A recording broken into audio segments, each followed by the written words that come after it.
Shalom, Bapak Ibu, Saudara-saudara yang diberkati Tuhan. Kita bertemu kembali dalam seri pelajaran firman Tuhan. Hari ini, Kamis, tanggal 18 bulan Desember tahun 2025. Judul pelajaran untuk hari ini adalah berpegang teguh pada Tuhan. Bapak Ibu, Saudara-saudara sekalian, satu-satunya cara agar bangsa Israel dapat terhindar dari godaan penyembahan berhala dan murka Allah bukanlah dengan terus-menerus mengingat larangan-larangan dalam perjanjian tersebut, tetapi dengan memupuk kesetiaan yang sadar dan konsisten kepada Tuhan. Kata kerja yang sama berpegang kepada Tuhan dapat dilihat dalam kitab Ulangan 4 ayat 4 juga digunakan untuk menggambarkan perjanjian pernikahan yang dimaksudkan antara istri dan suami terdapat dalam kitab Kejadian 2 ayat 24. Atau kesetiaan Rut kepada Naomi terdapat dalam kitab Rut 1 ayat 14. Penting untuk dicatat Bapak Ibu sekalian bahwa menurut penilaian Yosua, kesetiaan seperti itu telah menjadi ciri khas Israel sebagai bangsa sampai hari ini.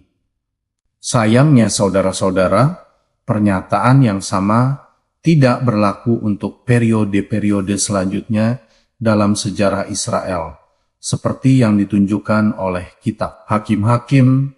Dengan menyedihkan, kita bisa baca dalam kitab Hakim-Hakim 2 ayat 2, ayat 7 dan 11. Lalu kitab Hakim-Hakim 3 ayat 7 dan 12. Serta kitab Hakim-Hakim 4 ayat 1.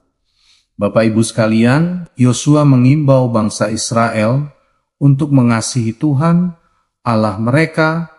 Kita lihat dalam kitab Yosua 23 ayat 11. Dan bandingkan dengan kitab Ulangan 6 ayat 5. Kasih tidak dapat dipaksakan. Jika tidak, kasih tidak lagi menjadi hakikatnya. Namun saudara-saudara, dalam arti, apakah kasih dapat diperintahkan? Yosua mengimbau bangsa Israel untuk mengasihi Tuhan, Allah mereka. Kita bisa bandingkan kitab Yosua 23 ayat 1 dengan kitab Ulangan 6 ayat 5. Kasih tidak dapat dipaksakan. Jika tidak, kasih tidak lagi menjadi hakikatnya. Namun, dalam arti, apakah kasih dapat diperintahkan?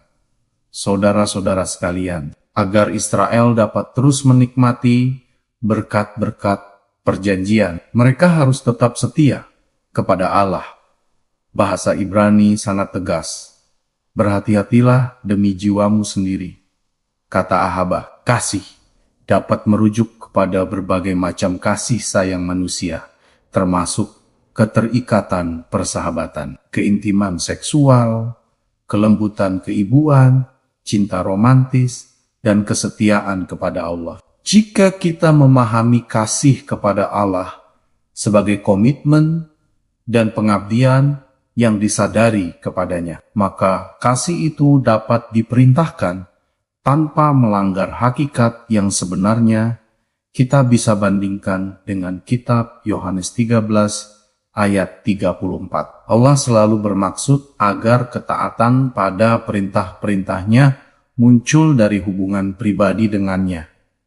Kita bisa baca dalam kitab Keluaran 19 ayat 4. Aku membawa engkau kepadaku, New King James Version, dan kitab Ulangan 6 ayat 5. Kita bandingkan dengan kitab Matius 22 ayat 37 berdasarkan apa yang telah Dia lakukan bagi mereka dalam belas kasihan dan kasih-Nya yang besar.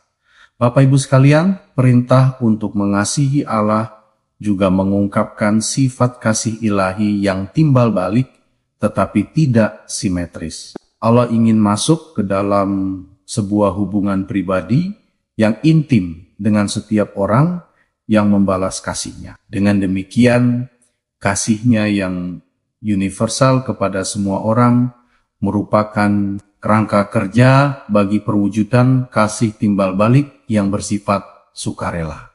Saudara-saudara sekalian, mari kita baca kitab Yohanes 13 ayat 34, lalu kitab Yohanes 15 ayat 17, dan kitab 1 Yohanes 3 ayat 11. Serta kita bandingkan dengan kitab Imamat 19 ayat ke-18, kitab Yohanes 13 ayat 34, demikian firman Tuhan. Aku memberikan perintah baru kepada kamu, yaitu supaya kamu saling mengasihi. Sama seperti aku telah mengasihi kamu, demikian pula kamu harus saling mengasihi. Kitab Yohanes 15 ayat 17, demikian firman Tuhan. Inilah perintahku kepadamu, kasihilah seorang akan yang lain. Kitab 1 Yohanes 3 ayat 11, demikian firman Tuhan. Sebab inilah berita yang telah kamu dengar dari mulanya, yaitu bahwa kita harus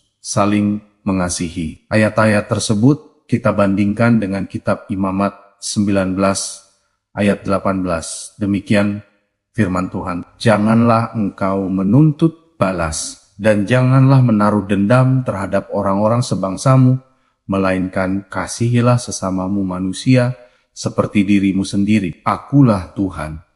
Saudara-saudara sekalian, Yesus memberikan perintah baru kepada murid-muridnya. Dalam arti, apakah perintah ini baru dan sekaligus lama? Bapak, Ibu, dan saudara-saudara yang diberkati Tuhan.